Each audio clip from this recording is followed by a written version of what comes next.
The chisel brush is a lot like the flatten brush because it shares many of the same settings, and in some circumstances it can perform in an almost identical fashion. For example, if you have don't lift edges unchecked, it will lift the edges beneath your brush to create a more flattened surface. However, the main distinction is that it will bite into the surface more than the flattened brush will. So let's go ahead and check don't lift edges.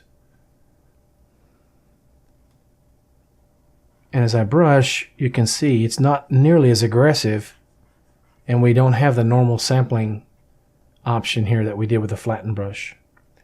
So again, its main objective is really to more or less bite into the surface and do so with a flattening effect.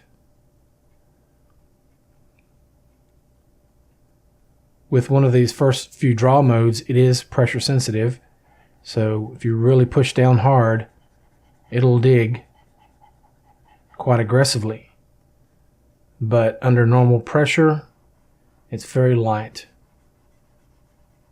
Obviously, you can change that quite a bit by the brush alpha that you use, as well as the amount of depth that you use. If I right click and drag upward, it'll be more aggressive, more intense.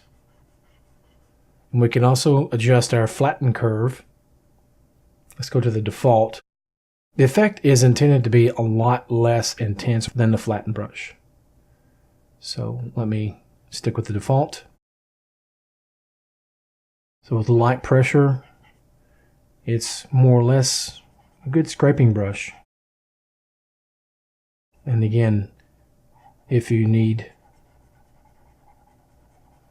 more intense scraping, just press down much harder on your Wacom stylus.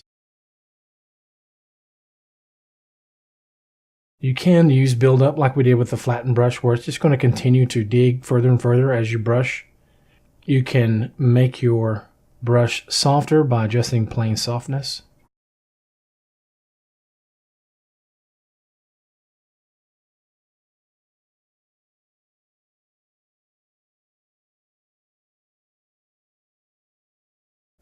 Okay, so that's a quick look at using the chisel brush in 3D Coat. Thank you for watching. We'll see you next time.